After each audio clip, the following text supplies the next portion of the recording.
Bonjour à toutes et à tous, j'espère que vous allez bien. Rétro Zombie sur vos écrans. Aujourd'hui, on va parler d'un animé légendaire. Un animé qui a marqué, qui a bercé toute une génération, qui est un véritable cri de ralliement pour elle, fouteux ou pas. Aujourd'hui, c'est un grand jour. On va parler d'un des meilleurs animés de tous les temps et le meilleur dessin animé que j'ai vu à ce jour. En deux mots, comme en mille, Inazuma Eleven. Tout simplement.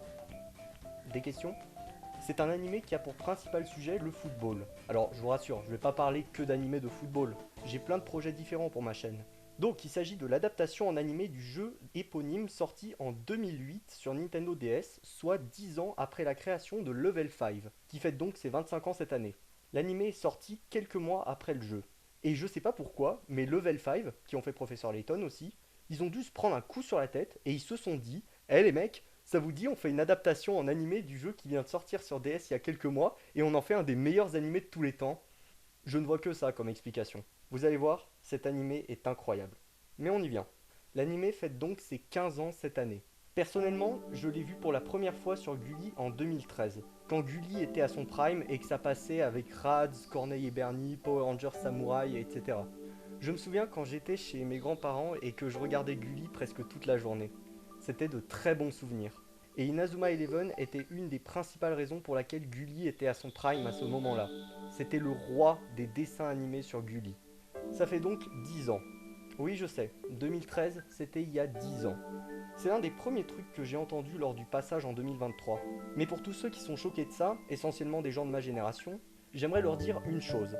Si 2013 vous manque et vous paraît si proche et en même temps si loin, c'est parce que vous gardez d'excellents souvenirs de cette période.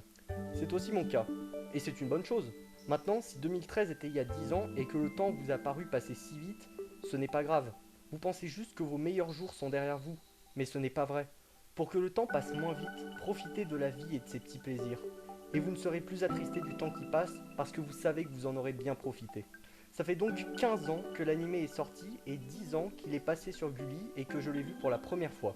2013 était définitivement la meilleure année. D'ailleurs, je compte sortir des vidéos sur les dessins animés qui passaient à cette époque. Quand j'ai redécouvert Inazuma Eleven, c'était fin 2022 avec Inazuma Eleven 3 sur 3DS. Le jeu était à mon petit frère. Je me souviens encore quand il y jouait en 2016 lors de l'Euro. C'est drôle quand j'y pense, car il n'est pas du tout fan de football, et pourtant il adorait ce jeu. C'est dire le pouvoir d'Inazuma Eleven. À cette époque, je commençais doucement à m'intéresser au football. Puis un jour de fin 2022, j'ai voulu essayer. Je ne vais pas vous détailler car ça ferait un super sujet de vidéo, mais j'ai absolument adoré. Le jeu était passionnant, l'histoire était vraiment bien et les persos étaient super attachants. Au point de vouloir jouer au premier jeu, car je souhaitais connaître leur histoire, leur parcours, etc. Finalement, quand je l'ai reçu, j'ai voulu regarder l'animé en parallèle qui est disponible seulement sur TFU Max pour des raisons qui m'échappent. Un animé pareil, normalement, ça devrait être sur Crunchyroll. Enfin bref. Avant de le regarder, j'avais de vagues souvenirs de l'animé. Le protagoniste Mark Evans, les techniques, un des personnages faisant étalage de ses bonnes notes. D'ailleurs, je sais pas pourquoi je me souviens de ça. La dernière phrase du générique, Inazuma fera de toi un champion, l'arc narratif d'une fille, etc. Et pourtant, je me souviens que j'avais adoré l'animé, en dépit du peu de souvenirs que j'en avais. C'est donc pour ça que j'ai voulu le revoir, pour voir si mes souvenirs étaient exacts et si la qualité de l'animé est comme dans mes souvenirs, s'il est aussi bon que je m'en rappelle. J'étais pas mal hypé ayant beaucoup aimé le troisième jeu. Je me suis dit que ça pourrait être sympa, j'avais des attentes pour l'animé. J'ai donc commencé à le regarder un peu plus d'une semaine après avoir commencé le jeu. Et pour l'anecdote, c'était le lendemain du visionnage de Blue Lock. J'étais au bord des larmes au moment de souscrire mon abonnement et de démarrer la série. Je m'apprêtais à revoir l'un de mes meilleurs souvenirs d'enfance, quoique un peu flou. Et lors du générique où on les voit tous assis dans l'herbe au crépuscule, t'as le souvenir qui déboule dans ma chambre et qui me met une première claque. Et je me suis mis à pleurer. Je commençais à regarder les épisodes. Au début, je me disais que l'animé était loin d'être parfait et que ce n'était pas l'un des meilleurs animés de tous les temps. Je trouvais l'animé sympa, sans plus. Je le trouvais quand même très agréable à suivre et je passais un bon moment. Mais plus je suivais les épisodes, plus je trouvais l'animé incroyable. Et alors que je me disais que la claque serait pour l'animé, elle est finalement pour moi. Et quelle claque! Une claque monumentale. C'est une leçon magistrale enseignée aux animés qui existaient avant lui et même après lui. Je peux vous dire que quand on passe de Blue Lock à Inazuma Eleven, on souffle. Ce sont deux animés à l'opposé en termes de valeur. On passe d'un animé aux valeurs ignobles, qui prône l'égoïsme et la victoire avant tout, à un animé avec des valeurs magnifiques, l'amitié, l'importance du collectif, le fait de se surpasser, etc. Je n'ai pas les mots pour désigner ce chef-d'œuvre. Inazuma, c'est bien plus qu'un coup de foudre. C'est bien plus qu'une histoire d'amour. Si c'est pas le meilleur animé de tous les temps, ça y ressemble. En fait, à l'affirmation suivante, Inazuma Eleven est le meilleur animé de tous les temps, on ne dit pas pourquoi, mais et pourquoi pas. Le jour où un animé sera meilleur qu'Inazuma Eleven, ce sera un tremblement de terre. Quand je l'ai revu, je ne me suis pas souvenu de mon enfance, j'avais l'impression de la revivre. Comment vous expliquer avec suffisamment de force mon amour pour cette œuvre? J'ai tellement de choses à dire, tellement que j'ai décidé pour cette vidéo de ne parler que de la saison 1. En préparant cette vidéo, je me suis dit de quoi dois-je parler? Et surtout, à qui dois-je parler? Est-ce que je dois m'adresser aux nouveaux, à ceux qui connaissent pas Inazuma Eleven, en leur expliquant pourquoi c'est bien, mais tout en devant rester vague afin qu'il y ait zéro spoil? Ou bien est-ce que je dois m'adresser aux fans, aux initiés, aux aficionados de la licence, leur expliquer en long, en large et en travers pourquoi c'est génial, et risquer de balancer de gros spoils aux non-initiés? J'ai pris le parti pour cette vidéo de ne pas spoil et de rester le plus évasif possible. Et lorsque je donnerai des détails et que je serai obligé de spoiler, ce seront de très légers spoils. Je ferai une autre vidéo où j'expliquerai de façon détaillée en quoi c'est génial. Mais pour ce faire, je serai dans l'obligation de spoiler comme pas permis. D'abord, parlons du générique. Je l'aime bien. Inchangé de tout l'animé, il est très jovial, très dynamique, très entraînant. Le début est assez surprenant, avec un terrain vague, des éclairs et des ballons qui rebondissent. C'est assez différent du reste du générique dans sa structure. Tous les plans sont assez rapides, alors que celui-ci est plus long, sans cut. Le générique en lui-même est assez différent des autres que j'ai pu voir. Il n'y a pas vraiment de refrain, juste la phrase "Vas-y, cours et la victoire est en toi" qui est répétée. Il met en valeur l'effort, l'abnégation, le courage, le dépassement de soi, l'optimisme et l'amitié. On voit assez bien les rapports de force, le protagoniste, les ennemis, l'esprit d'équipe. Il résume bien l'animé.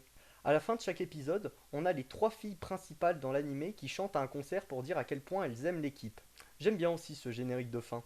Les paroles des deux génériques sont très chouettes avec des rimes bien trouvées. Passons à l'ouverture qui est assez particulière. L'animé s'ouvre sur une scène où l'on voit une équipe qui s'appelle la Royal Academy et qui bat son adversaire sur le très lourd score de 13-0. Tous les joueurs adverses sont à terre. Celui qui dirige la Royal Academy demande à son adversaire de signer un permis de démolir. Le bâtiment de l'équipe est détruit. Cette scène d'intro montre la dureté de la Royal Academy, son absence de pitié, à quel point elle est cruelle. C'est appuyé par le jeu d'ombre et la musique.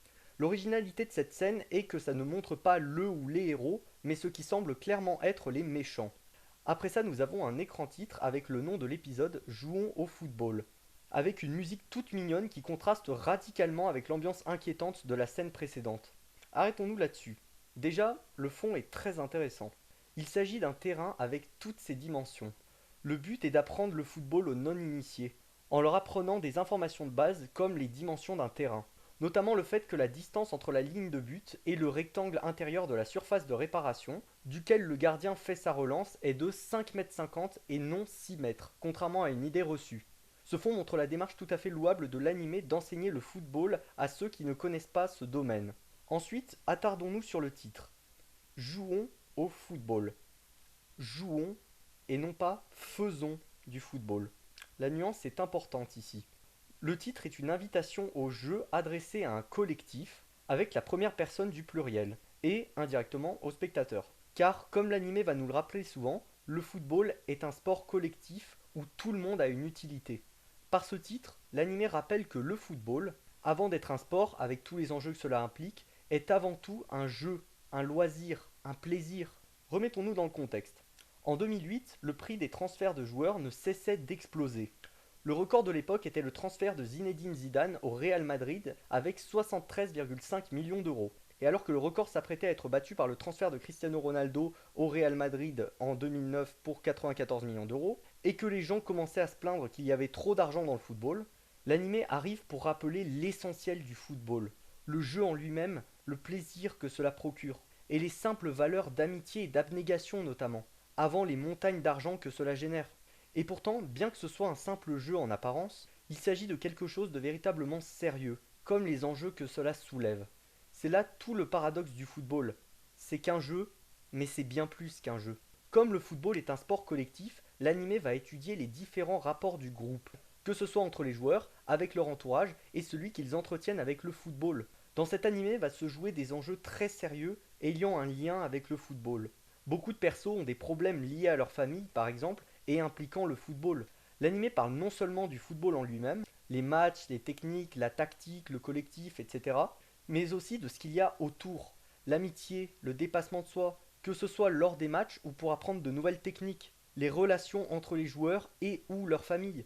Le football est une aventure humaine, avec de belles choses comme l'amitié, des bons moments entre amis, ainsi que des émotions fortes, des rivalités, voire des drames humains. Voilà tout ce que le football implique. Maintenant, que raconte l'animé? L'animé nous raconte l'histoire de Mark Evans, un gardien, ce que l'animé nous fait deviner astucieusement au début, qui est très attachant et qui joue dans l'équipe du collège Raymond.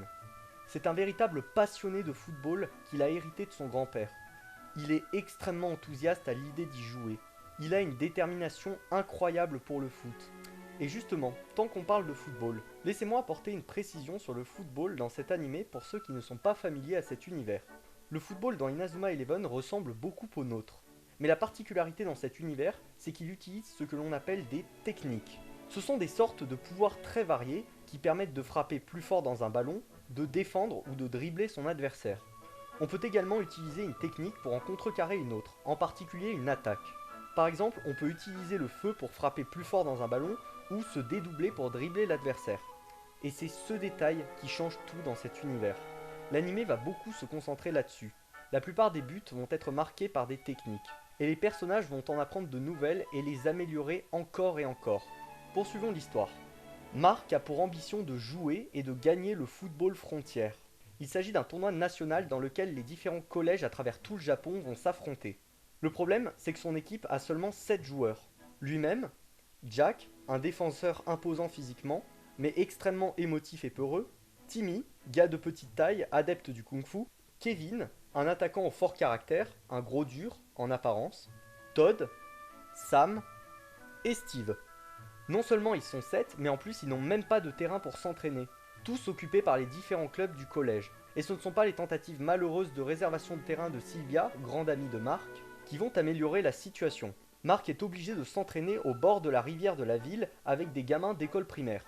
Ce bord de rivière va beaucoup revenir dans l'animé.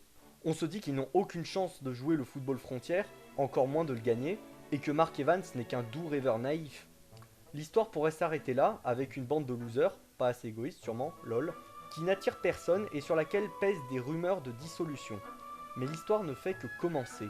Lors de son entraînement au bord de la rivière, Mark fait la rencontre avec un mystérieux garçon d'une façon géniale, faisant suite à un événement inattendu et d'un sérieux remarquable pour un tel animé. Mark, impressionné par ses qualités, demande à ce garçon s'il veut s'entraîner avec Raymond. Pas de réponse. Le lendemain, il s'avère être un nouvel élève de Raymond. Il s'appelle Axel Blaze, il vient du collège Kirkwood. Mark apprend ensuite que son équipe va jouer un match amical contre la Royal Academy, menée par un certain Jude Sharp, la meilleure équipe du pays qui écrase toutes les équipes, comme on a pu le voir en intro. Une jeune fille charismatique du nom de Nelly lui apprend que s'il n'a pas 11 joueurs ou qu'ils perdent le match, l'équipe est dissoute. Mark doit trouver au moins 4 joueurs. Pourquoi la Royal Academy veut jouer contre une équipe comme Raymond? Va-t-il convaincre ce mystérieux Axel Blaze à la frappe surpuissante de jouer avec eux? Que cache-t-il? Quelle est son histoire? Pourquoi a-t-il changé de collège? L'animé va répondre à toutes ces questions, et ce de façon passionnante. L'équipe, épaulée par 3 filles, va vivre plein de péripéties, avec de nombreux matchs contre des équipes surprenantes dans tous les sens du terme, qui représentent les valeurs combattues par l'animé. Des équipes arrogantes qui croient le match gagné d'avance, des retournements de situation. Ils vont être confrontés à de nombreuses techniques, tout aussi créatives les unes que les autres. Ils vont en apprendre de nouvelles, ils vont apprendre à surpasser leurs peurs, leurs doutes avec leurs espoirs, bref, ils vont apprendre à se dépasser. Ils vont faire de nombreuses rencontres avec des personnages charismatiques, ainsi que des retrouvailles inattendues. On va découvrir les histoires personnelles de chacun, qui sont pour la plupart vraiment touchantes. L'équipe va vivre un parcours incroyable que je ne détaillerai pas ici. Vous devez voir ou revoir Inazuma Eleven. C'est un animé fantastiquement bien écrit. Le scénario est vraiment génial. Alors oui, la plupart d'entre vous savent déjà ce qui va se passer, soit parce que vous avez déjà vu l'animé, soit parce que vous êtes assez perspicace. C'est une histoire d'ascension assez classique en soi. Mais comme le dira un certain chanteur, ce qui compte c'est pas l'arrivée, c'est la quête. Et quelle quête les amis? C'est une quête passionnante. Le scénario est très détaillé avec une certaine complexité, de nombreuses couches narratives, et pourtant il est très bien maîtrisé. À chaque épisode, il se passe 1000 trucs. On a l'objectif principal de l'équipe, le football frontière, les arcs narratifs des différents personnages, chaque match avec son scénario, ainsi que des trames de fond dont on voit des extraits à travers les épisodes, ce qui apporte du suspense. Les intrigues sont très bien amenées. Pourtant, malgré cette complexité, on ne perd jamais le fil du scénario, car l'anime nous rappelle régulièrement les événements qui se sont passés. Les différents éléments sont bien amenés et tout est cohérent. Tout s'enchaîne de façon logique. Rien n'est tiré par les cheveux. La narration est tellement prenante, j'ai vraiment eu des frissons à certains moments. On passe vraiment d'une émotion à l'autre, du rire aux larmes en un éclair. C'est vraiment des montagnes russes. Et pourtant, malgré tout ça, l'anime arrive vraiment à trouver des moments de flottement, à se poser, à calmer son rythme. L'anime est très bien rythmé. Il gère vraiment bien le contraste entre les moments joyeux et tristes. Il sait vraiment quand il faut être sérieux. Tout est premier degré et plein de sincérité.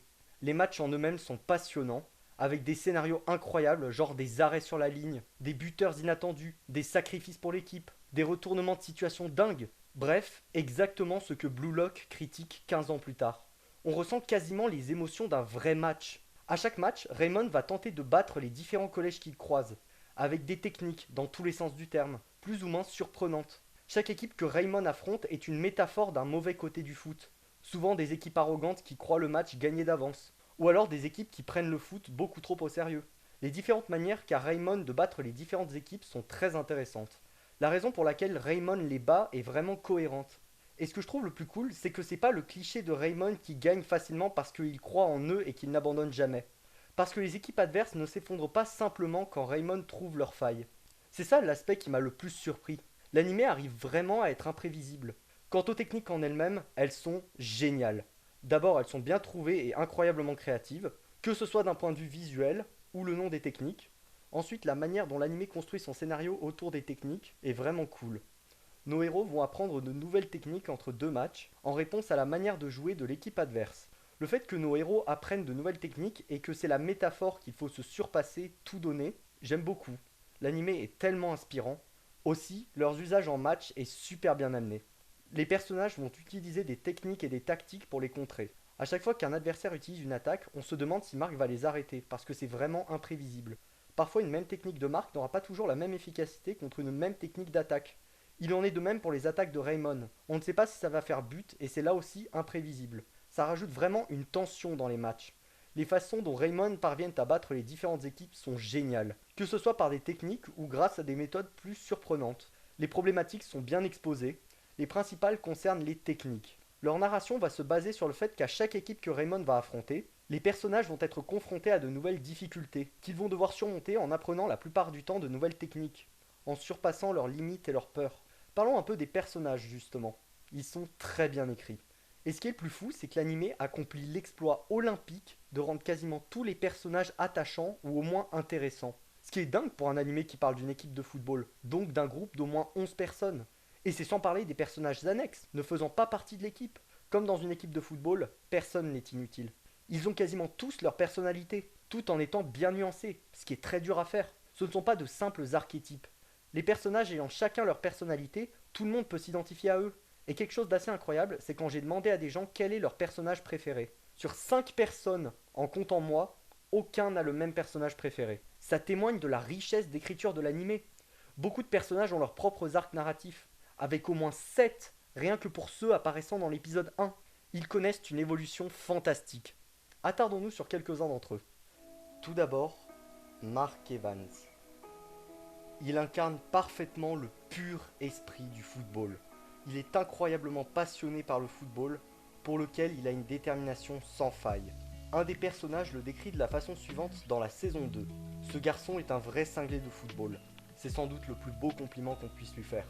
Il est tellement passionné par le football que même quand un personnage n'a pas d'appréciation particulière pour ce sport, voire le déteste, eh bien en voyant Mark, ils parviennent à l'apprécier. On le voit avec l'influence qu'il a sur Sylvia et Axel, qui ne supportaient plus la vue d'un ballon suite à de tragiques événements et qui vont avoir à nouveau foi en le football. Le football est pour lui une passion car c'est un des plus beaux moyens d'expression de l'amitié. Comme dans un groupe d'amis, chacun a une utilité dans le football. Son très grand amour pour le football, ainsi que son sourire tellement contagieux, communicatif, exprimant à la fois sa gentillesse, sa naïveté, son côté amical, le rend incroyablement attachant. Il est véritablement le protagoniste de l'histoire. C'est lui qui déclenche les événements. Sans lui, rien de ce qui arrive dans l'anime arriverait. Il est au centre de tout ce qui arrive. Il est pour moi l'incarnation parfaite du capitaine. Il est hyper optimiste, il est motivé et motivant. Quand ses coéquipiers ne vont pas bien, qu'ils ont des doutes, Marc vient les remotiver. A l'inverse, quand il ne va pas bien, les coéquipiers de Marc viennent lui remonter le moral. Il est la pierre angulaire de l'équipe. Il est à la fois brique et ciment de la maison Raymond. Ses discours sont incroyablement inspirants et ça se répercute sur mon football. La phrase qui m'a le plus marqué, c'est quelque chose du genre: le truc, c'est pas de te demander quand tu vas y arriver, mais comment tu vas y arriver. Il donne tellement envie d'enfiler un short et d'aller taper dans le ballon. Ses coéquipiers savent que tant qu'ils gardent les cages, rien ne peut leur arriver. Du coup, ils se donnent à fond sur le terrain. D'ailleurs, tant qu'on en parle, je trouve ça génial qu'ils aient fait en sorte que le protagoniste soit un gardien. Ça surprend le spectateur qui s'attend à ce que ce soit plutôt un attaquant le héros. C'est cool que ce soit un gardien parce que ça montre que c'est un poste indispensable, comme tous les rôles dans le football, l'animé défendant le collectif. Ça prend totalement à contre-pied Blue Lock qui pense que seuls comptent les attaquants. C'est pas forcément un poste attrayant, il est souvent donné dans les cours de récré à celui qui touche la barre transversale en dernier, le plus nul, voire le plus gros. C'est un petit exploit de réussir à rendre ces aventures intéressantes, voire épiques, et de montrer que gardien n'est pas un poste inintéressant et que c'est même un poste crucial. La moindre erreur d'un gardien pouvant être fatale, car l'attaque fait gagner des matchs et la défense des titres. L'animé montre bien à quel point c'est un poste important, et ça ne fait que renforcer le fait que l'animé s'y connaît à fond dans le football. Et j'aime beaucoup la façon qu'a l'animé de montrer qu'il est gardien. Alors oui, c'est le cliché du footballeur un peu concon. On peut le voir quand les autres le vannent sur ses mauvaises notes ou quand il ne comprend pas certaines expressions. Mais ça ne fait que le rendre plus attachant. Parce que ce n'est pas le cliché de la personne parfaite, à qui tout réussit. Ça montre qu'il est tout simplement humain, avec ses imperfections. Jude Sharp. Je vais pas passer par quatre chemins, c'est mon personnage préféré. Il est tellement charismatique, avec sa cape et surtout ses légendaires lunettes. Il dégage vraiment quelque chose. Il est captivant, fascinant. Bon, je pense que la majorité des gens ne vont pas l'aimer, et je vous comprends. En apparence, c'est juste un type surdoué, excellent aussi bien sur le terrain qu'en dehors. C'est d'ailleurs lui qui fait étalage de ses bonnes notes, un de mes seuls souvenirs avant de revoir l'animé. C'est un véritable maître tacticien qui connaît très bien ses adversaires. Il est privilégié, membre d'une famille riche. Bref, tout lui réussit. Au début, il a l'air froid, arrogant, voire cruel, et il pense que seule la victoire compte. Tout l'oppose à Mark Evans en termes de caractère, de valeur, de classe sociale. Mais en fait, ce n'est pas du tout pour ça que je l'aime. En fait, il est bien plus profond que ça. C'est quelqu'un de sensible et de très humain en réalité. Il est vraiment attachant et touchant. L'anime nous montre bien ce qui se cache de sensible derrière cette cape et ses lunettes. S'il est comme ça, c'est parce que c'est quelqu'un de torturé par son club et sa famille, en particulier par la relation paradoxale avec un de ses membres. Il est doublement obligé de réussir et d'être pas seulement bon, mais excellent, voire parfait. Il a été biberonné à l'obligation de succès. Ça me fait penser à la phrase d'Eminem dans Lose Yourself. Success is my only motherfucking option, failure's not. Il y a une rencontre entre lui et son entraîneur assez menaçant, où on ressent vraiment toute la fragilité, la vulnérabilité de Jude, qui viennent complètement briser tout ce qu'on sait sur lui. Ça montre vraiment le génie d'écriture de l'anime, tout en nuances, qui vient dire en gros: Hey, ce que tu crois savoir sur le personnage de Jude, c'est pas ça. C'est pas un type détestable, contrairement à ce que tu pourrais penser. En fait, sa vie semble simple, mais il y a un revers de la médaille à cette apparente belle vie. La course permanente au succès. C'est un leader discret qui a vraiment une aura. Quelque chose qui m'a étonné, c'est le contraste entre ce qu'il représente, sa classe sociale, etc. et son langage notamment. Là encore, ça contredit les attentes du spectateur, et ça montre le décalage entre sa personnalité et son environnement. Un autre point pour lequel je l'aime beaucoup, c'est le fait qu'il montre par son intelligence que l'on peut tout à fait jouer au foot en étant intelligent. Que ce n'est pas un sport de décérébré, et que c'est même indispensable pour bien jouer. Ce qui est une fois de plus une belle preuve d'amour de l'animé pour le football. Son arc narratif qui concerne sa nature et sa famille est passionnant. C'est pour un membre de sa famille qu'il joue au foot, et c'est pour cette personne qu'il est obsédé par la victoire. Axel Blaze.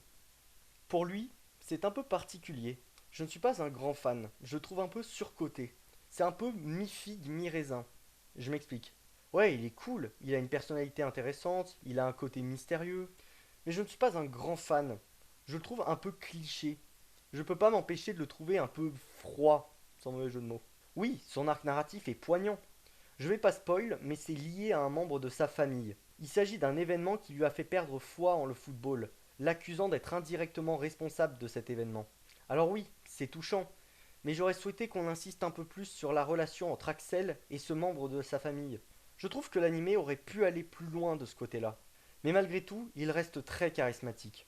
Alors oui, on pourrait penser qu'il est le cliché du BG ultra charismatique, de la figure salvatrice, le héros qui sauve l'équipe, comme on peut le voir dans le générique.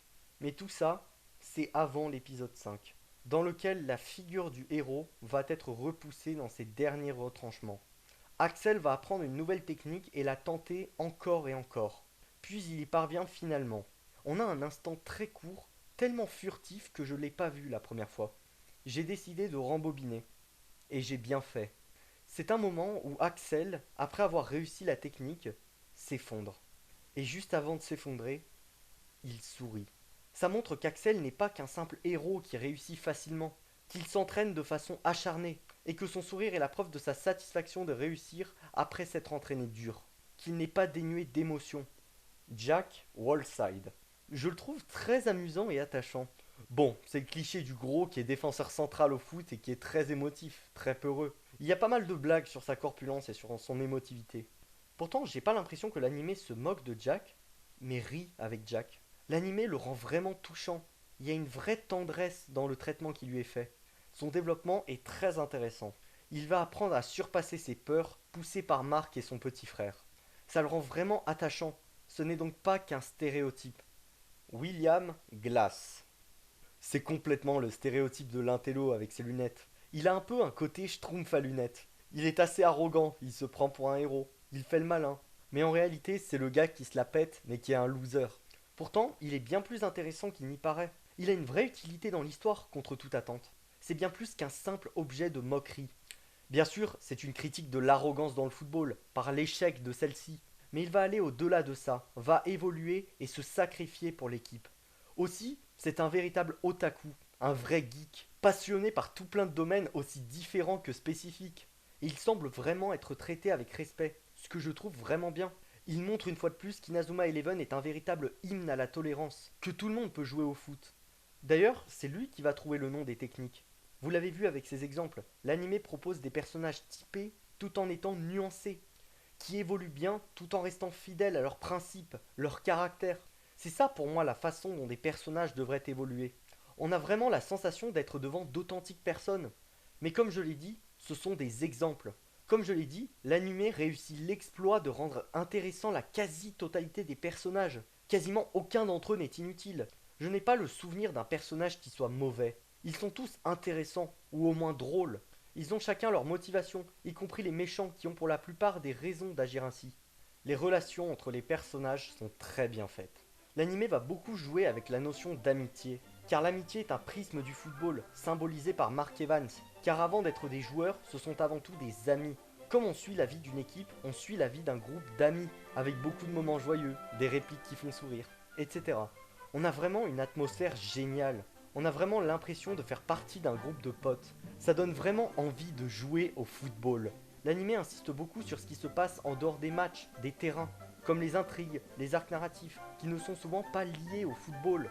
Car comme je l'ai dit, le football est une aventure humaine. Chaque joueur a sa vie à côté du foot, sa famille, ses soucis, ses craintes, ses envies, etc. On a aussi tout simplement le groupe en lui-même, où l'on voit simplement des amis. On a plein de scènes attendrissantes qui m'ont fait sourire, voire rire. Par exemple, on a une scène où Mark invite l'équipe chez lui. Il fait le clown et se casse la gueule et tout le monde rigole. J'avais vraiment la sensation de faire partie du groupe. Je crois que cette scène résume parfaitement Inazuma Eleven. Car une équipe, c'est avant tout un groupe, avec souvent des amis. C'est quand même terrifiant de voir qu'on est passé en moins de 15 ans de entre nous c'est l'amitié qui nous fait triompher à si vous voulez faire copain-copain, lock-off. L'amitié implique également des retrouvailles. On va en avoir pas mal dans l'anime. On va avoir notamment le retour inattendu d'un personnage important dans l'histoire. Ancien ami d'un des personnages et qui possède aussi une histoire poignante.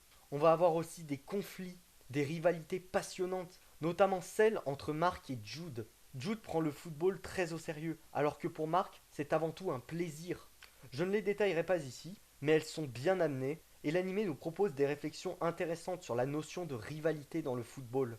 L'anime joue aussi avec le concept de famille, car au fond, une équipe de football est une sorte de famille.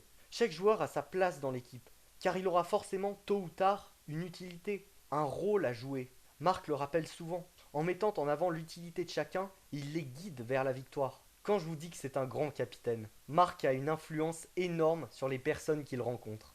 On voit des familles avec des rapports au foot très différents, des pères, des mères s'intéressant ou non au foot, des frères et des sœurs admiratifs de ce que font leurs grands frères. Je trouve ça intéressant de montrer la variété des points de vue sur le foot. Ça rajoute de l'authenticité. Dans les deux cas, l'anime va étudier les rapports qu'entretiennent les joueurs avec le football, leur vision de ce sport, ainsi que leur rapport avec leur entourage. L'un des exemples les plus clairs est celui de Nathan, qui possède aussi un arc narratif fascinant. Ces différentes relations vont entraîner des questionnements, des dilemmes. Un exemple. Je vais vous spoil le moins possible, mais on a une taupe de la Royal Academy qui vient infiltrer l'équipe de Raymond, et qui est amie de longue date avec une des trois filles. Cette taupe, elle est vraiment attachante, même si elle est de la Royal Academy. C'est quelqu'un de jovial, à la cool. Cette personne a aussi une vraie sensibilité. Le contraste est bien géré. Ce n'est pas juste l'archétype de la personne cool. Le truc, c'est que cette taupe va être tiraillée entre son amitié avec la fille et celle nouvellement développée avec Marc, et le fait d'accomplir son devoir pour la Royal Academy. Et elle va se remettre en question. Le développement autour de cette histoire est vraiment bien, avec un geste vraiment classe de la taupe à un moment. Je trouve ça très intéressant parce que ça montre que ce n'est pas juste de l'amitié simple et que ça cache de vrais enjeux. L'anime va tester la notion d'amitié. Ce n'est pas juste de l'amitié naïve. Vers la fin de la saison, Marc va même être confronté à un terrible dilemme, dans lequel le fait d'avoir des amis le met dans une situation de grande vulnérabilité, très proche de lui faire perdre un match. J'aurai un peu de mal à vous expliquer, donc regardez l'anime et vous comprendrez. Et ce ne sont que deux arcs narratifs parmi tant d'autres. Et ils sont aussi bien développés les uns que les autres. Ces relations et l'intrigue sont servies par des dialogues très bien écrits. La répartie des personnages est trop bien. Les répliques sont placées de façon cohérente. T'as des dialogues qui sont super drôles. Un exemple. Tu peux rester dans le casier. Comme ça, on peut dire qu'on a une véritable défense de fer.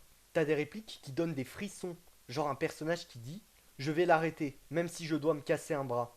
T'as des répliques qui relèvent juste du génie, débordantes de poésie. Je vous laisse les découvrir. Venez, on parle de l'esthétisme.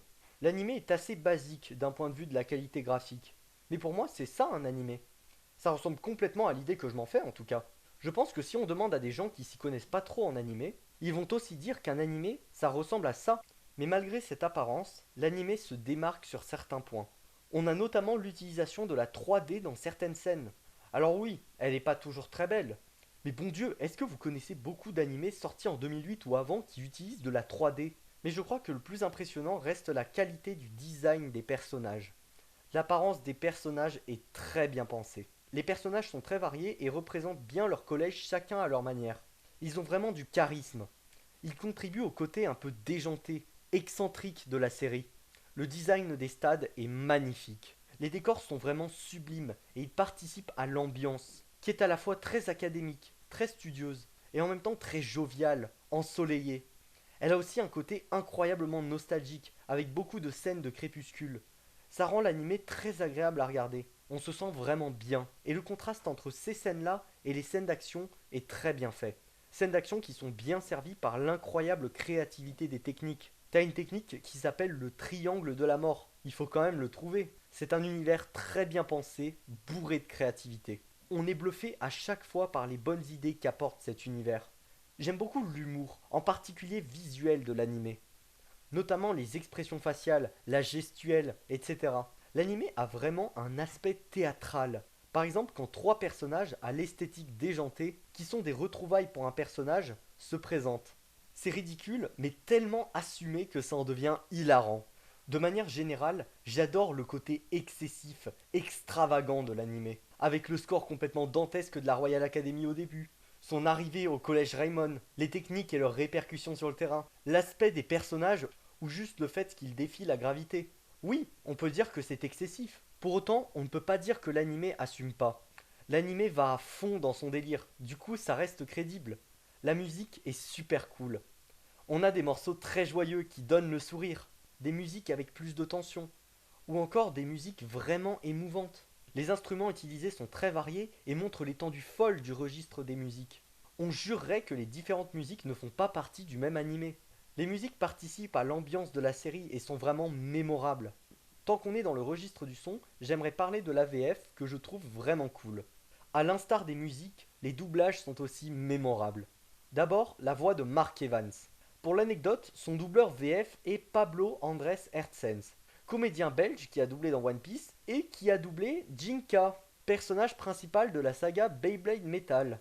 Et d'ailleurs, je compte bien faire une vidéo sur cette saga. Cette voix est assez particulière, on aime ou on n'aime pas, mais moi, je l'aime beaucoup. Elle est vraiment charismatique, reconnaissable entre mille. Elle participe au côté un peu déjanté du personnage de Mark, drôle malgré lui, mais elle sait être crédible quand il le faut.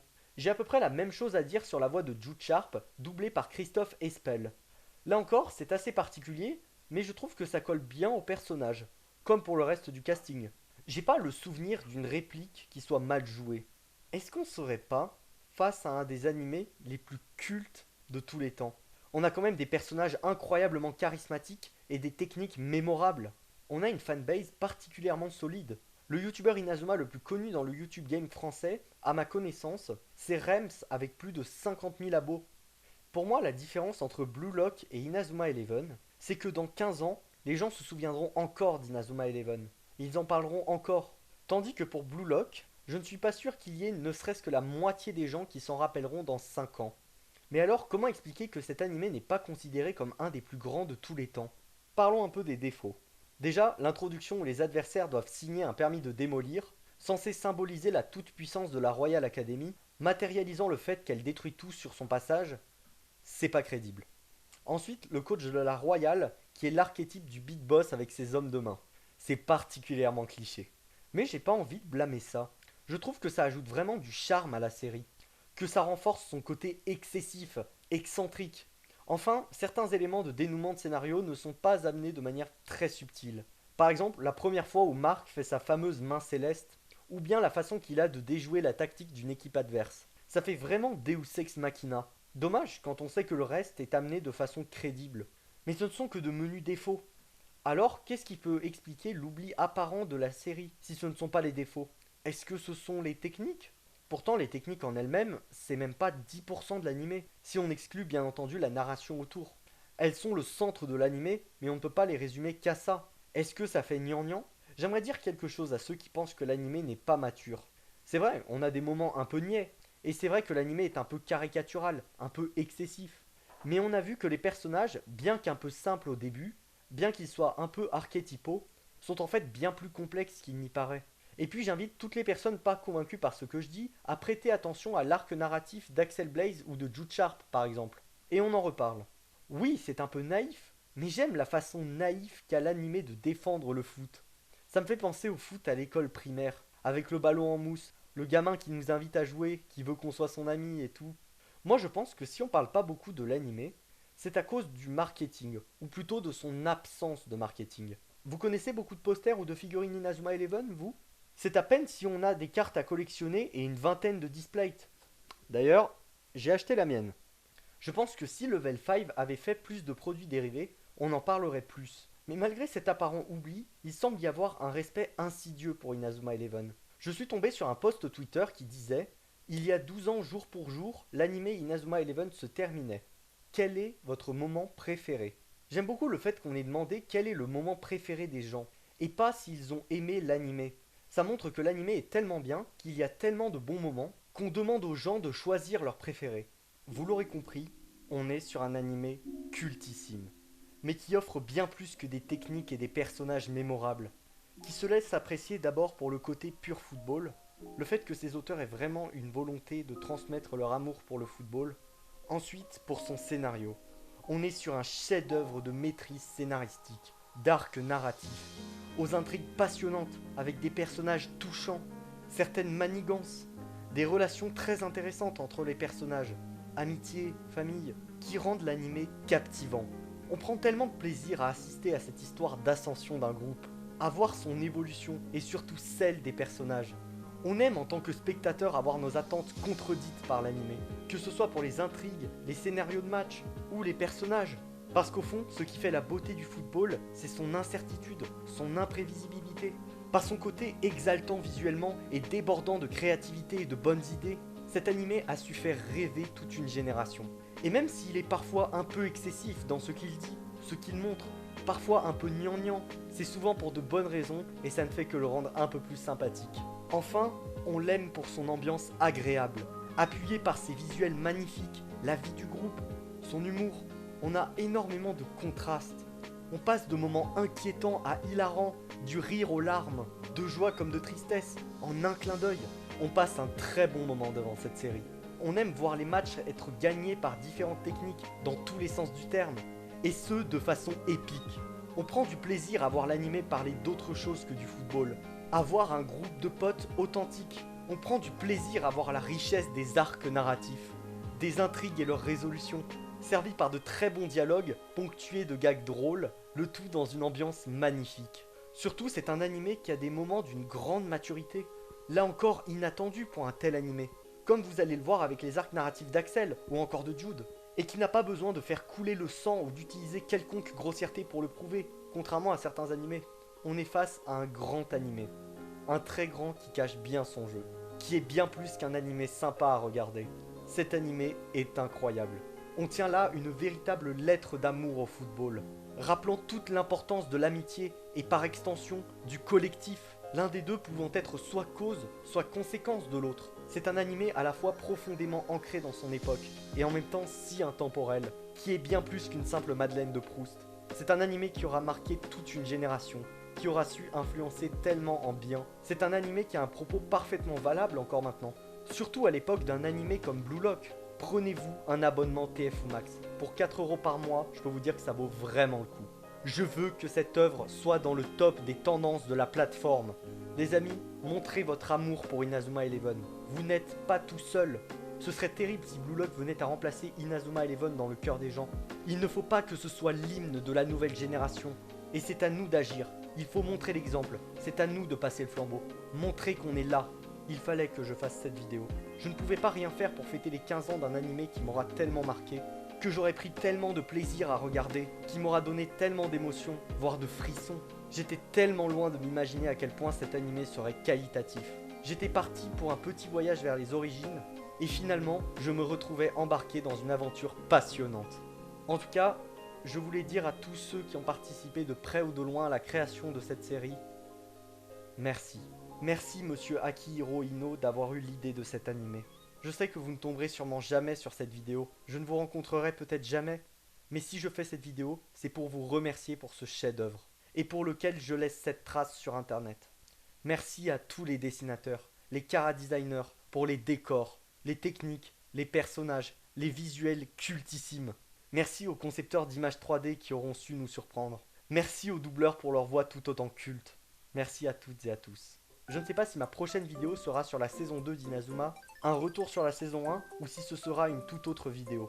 Mais une chose est sûre, je ferai un de ces quatre une vidéo là-dessus. En attendant, vive le football, le vrai, pas celui de Blue Lock, celui d'Inazuma Eleven. Et je vous dis à la prochaine pour une nouvelle vidéo. Allez, salut.